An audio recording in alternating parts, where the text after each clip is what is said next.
வாழ்க்கையில் நீ விளையாண்ட கேவலமான கேமுக்கெல்லாம் கண்டிப்பாக திட்டு வாங்கியிருக்க மாட்டேன் விஜய் சேதுபதிட்ட. ஆனால் பாரு கூட சண்டை போட்டேல்ல, பாருவோட ஊர்வாய் அடைச்சிடலாம் வாருவாய் அடைக்க முடியாதுன்ற வரைக்கும் ப்ரோமோவில் ஒரு கண்டென்ட் வந்துருச்சுல. இந்த வாரம் விஜய் சேதுபதி ஒன்று முடிக்காமல் விட மாட்டார் அரோரா. இவ்வளவு நாள் நீ பண்ணிக்கிட்டு இருந்த கேவலமான ஆட்டத்துக்கெல்லாம் உனக்கு திட்டு வாங்காமல் இருக்கும்போது நாங்கள் பல பேர் வந்து யோசிச்சிருக்கோம். ஆனால் பார்வை எவன் சீண்டுனானோ அவன் முடிஞ்சான். நீங்கள் வரிசையாக பார்த்துருக்கீங்க. பார்வை எஃப்ஜே சீண்டுனா முடிஞ்சான், பார்வை எஃப்ஜே பேசினா முடிஞ்சான், பார்வை சபரி கண்ணில் இது பண்ணா அதோட அந்த வாரம் முடிஞ்சான்.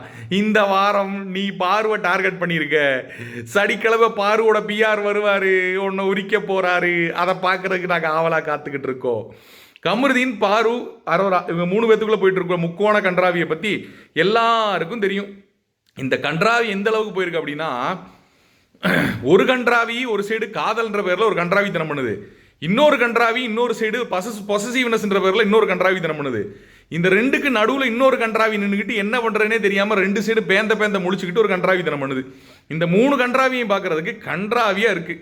இது மட்டும் இல்லாமல் இவங்க 3 கொடுக்குற கண்டென்ட்டை பார்க்கும்போது நமக்கு வந்து கேவலமான ஒரு கண்டென்ட்டாக இருக்குது. ஸோ இங்கே வந்து ப்ரோமோவில் என்ன நடக்குது அப்படின்னு பார்த்தீங்கன்னா, கண்டென்ட்டுக்காக வந்து பார்த்தீங்கன்னா நீ மாற்றி பேசுவ, நீ வந்து ஒரு ஜென்ரலாக வந்து எல்லாத்தையும் நீ பேசிட்டு போயிடுற அப்படின்ற மாதிரி ஒரு கண்டென்ட். என்ன, வியானாக்கும் விக்கல்ஸ் விக்ரமுக்கும் ஒரு பிரச்சனை. அது எங்கே ஸ்டார்ட் ஆச்சுன்னு சொல்கிறேன். ஒவ்வொருத்தரும் வந்து இந்த வீட்டுக்குள்ளே வந்து ஃபினாலேயில் தான் கூட யார் நிற்கணும், இல்லைன்னா ஃபினால் நிற்க போகிற 2 பேர் யார் அப்படின்ற அடிப்படையில் வந்து எல்லாரும் வரிசையாக பேசிகிட்டு இருந்தாங்க. அந்த டைமில் வந்து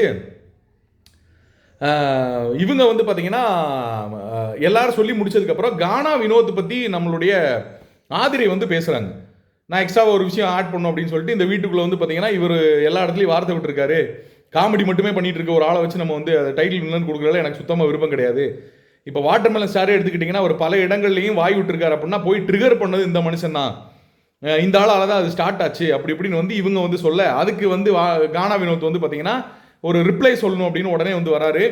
இவங்க வழக்கம் போல் ஒரு டாஸ்க்கை வந்து கத்த ஆரம்பிப்பாங்கல்ல, அந்த மாதிரி கத்த ஆரம்பிக்கிறாங்க மாற்றி கிட்டத்தட்ட ரொம்ப நேரம் போகுது. அது ஜென்ரலாக வந்து எல்லாரும் என்ன சொல்கிறாங்க, அரோராலிருந்து எல்லாருமே என்ன பண்ணுறாங்கன்னா அரோரா உடனே வந்து சப்போர்ட்டுக்கு வராங்க. யாருக்கு, நம்மளுடைய மேடத்துக்கு ஆதிரைக்கு. ஒரு ஆள் உங்களை பற்றி ஒரு கமெண்ட் சொன்னால், ஒரு ஃபீட்பேக் சொன்னால் அது நீங்கள் ஏற்றுக்கிற மைண்ட் செட்டில் இருக்கணும். நீங்கள் அதை ஏற்றுக்கவே மாட்டீங்க அப்படின்ற மைண்ட் செட்டு இதை சொல்ல விட்டியுமே கானா வினோத் என்ன சொல்லிட்டார் அப்படின்னா, நீ வந்து சொம்படிக்க வராத, நீ வந்து கூசா தூக்கிட்டு வராத, நீ வந்து சப்போர்ட்டுக்கு வராத அப்படின்ற மாதிரி ஒரு வார்த்தையை விட்டார்.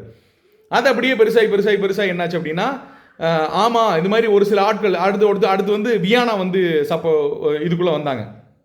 வியானா பேசுகிறது யாரை பேசுகிறாங்கன்னா விக்கல்ஸ் விக்ரம் வந்து டார்கெட் பண்ணி பேச ஆரம்பிச்சாங்க. போக டைரெக்டாகவே விக்கல்ஸ் விக்ரம்கிட்ட பேசுகிறாங்க. நீங்கள் வந்து நான் சொல்கிற விஷயங்களை ஏற்றுக்க மாட்டீங்க, மனசில் வந்து இந்த மாதிரி வேற ஒரு விஷயத்தை வச்சுட்டு வந்து இது பண்ணுறீங்க வைக்கிறீங்கன்னு பேச விட்டியும் இவங்களுக்குள்ள ஒரு கான்வர்சேஷன் வளருது. எந்த இடத்துல நான் அப்படி பண்ணேன் என்ன பண்ணேன் அப்படின்னு விக்கல்ஸ் விக்ரம் வியானாட்ட பேசுகிறாரு. வியானாட்ட கேட்டுக்கிட்டே இருக்கும்போது விக்கல்ஸ் விக்ரம் அழுக ஆரம்பிச்சிடறாரு. எந்த ஸ்டேஜில் அழுகிறார் அப்படின்னு பார்த்தீங்கன்னா, இந்த பாத்ரூமுக்குள்ளேருந்து ஒரு வாளி எடுத்துகிட்டு வந்து இவர் வெளியே வச்சிருப்பார் நேற்று. என்ன காரணம், கேப்டன் வந்து இவர் வந்து அந்த கிளீனிங் டீமில் இருக்கார் அப்படிங்கிறதுனால கேப்டன் வந்து என்ன சொல்லியிருப்பார் அப்படின்னா, உள்ள பாத்ரூம் ஏரியாவில் வந்து பார்த்தீங்கன்னா ஒரு பக்கெட்டில் வந்து துணி வச்சிருக்கு, அந்த துணியை வந்து நீங்கள் தூக்கிட்டு வந்து வெளியே வைங்க அப்படின்னு இவர் எங்கே வைக்கணும் வெளியே வைக்கணுமோ அப்படின்னு கூப்பிட்டு வந்து நடு ஹாலில் வச்சிருவார். இது வியானாவோட இன்னர் வேர்லாம் இருக்கக்கூடிய துணி. அதை வந்து பார்த்ததுமே வியானா என்ன சொல்லிட்டாங்க, இவ்வளவு நாள் வரைக்கும் ஏதாவது ஒரு பொருளை வந்து வீட்டுக்குள்ள வந்து எடுக்கணும்னா கேட்டு தான் எடுத்திருக்கீங்க, இது யாரோட பொருள் கேட்காம எதுக்கு இந்த விட்டு வந்தீங்க அப்படின்னு கேட்டு வந்து விக்ரம் கூட ஒரே சண்டை. இதில் வந்து அங்கே நின்று கூசா தூக்கி விட்டது நம்மளுடைய பாரு பேச வேண்டியதை பேசிட்டு விக்ரம் அப்படின்னா வந்து பாருக்கு எப்படி அப்படின்னா வந்து இந்த பதனி அப்படிங்குவாங்கல்ல, அந்த மாதிரி அந்த இடத்துல அடிச்சு விட்டு போயிடுச்சு. சரின்னு அது பூம் கிளம்பி என்னாச்சு, வியானா வந்து ஓவரா பேசி எல்லாம் இது பண்ணி இவங்க 2 பேத்துக்குள்ள கான்வர்சேஷன்ல விக்ரம் இதில் அழுக ஆரம்பிச்சிட்டாரு. இந்த ஆள் என்ன வெண்ணைக்கு எப்போ பார்த்தாலும் அழுகிற அப்படின்னு தெரியல, உண்மையிலேயே அதோட கேரக்டரா இல்லை சும்மா வந்து அதுலேருந்து கலண்டு போகிறதுக்காக இதை பண்ணுறா அப்படியான்னு தெரியல, அது அந்த ஆளுக்கு தான் தெரியும். ஆனால் இதால் பார்க்குறதுக்கு வந்து கொஞ்சம் கூட ஒரு ஸ்ட்ராங்கு ஒரு மென்டல் ஸ்ட்ரென்த்தே இல்லாத ஒரு ஆளோ அப்படின்ற மாதிரி தெரியுது. அது மக்களுக்கு எப்படி நீ எடுத்துக்க போகிறாங்கன்றது தெரியல. கருத்துக்களை பதிவிடுங்க விக்கல்ஸ் விக்ரம் பற்றி. ஸோ இந்த கான்வர்சேஷன் முடிஞ்ச வரும் வியானா வந்து பார்த்தீங்கன்னா அங்கே போயிட்டாங்க. போய் வந்து நான் சும்மா பேசினேன் உள்ளே போயிட்டாங்க. போய் நான் பேசுனதுக்கெல்லாம் வந்து அந்த மனுஷன் அழுகிறாரு அப்படிங்கிற மாதிரி ஒரு விஷயத்தை பேசிட்டாங்க. பேசி இது முடிஞ்சதுக்கப்புறம் ஜென்ரிக்கா வந்து பார்த்தீங்கன்னா இவங்க 2 பேத்துக்குள்ள நடந்த ஒரு விஷயம், இந்த கம்பேரிட்டிவ்லி இதை மனசுக்குள்ளே வச்சுக்கிட்டு பாரு வந்து வியானாக்கு இவருக்கும் நடந்த பிரச்சனையில் நடந்த விஷயங்களை பற்றி ஜென்ரிக்காக ஒரு வேர்டு விடுறாங்க. அவர் அப்படித்தான் ஜென்ரலாக வந்து ஒரு இடத்துல வியானாக்கும் அவங்களுக்கு நடந்த விஷயத்தை பற்றி, அது என்ன அப்படின்றது எனக்கு தெரியல, நான் லைவில் பார்க்கல, பட் எனக்கு ஒரு கிளிப்பு கிடச்சி அதை வச்சு நான் சொல்கிறேன். அந்த வேர்டை வந்து நீ எப்படி ஜென்ரலாக பேசலாம், நீ ஜென்ரலாலாம் அதெல்லாம் பேசக்கூடாதுன்னு அரோரா அந்த இடத்துல பிடிச்சிக்கிறாங்க. விக்ரமுக்கும் வியானாக்கும் நடந்த பிரச்சனையில வந்து பார்த்தீங்கன்னா அவங்க பேசிக்குவாங்க, அவங்க இது பண்ணுறாங்க.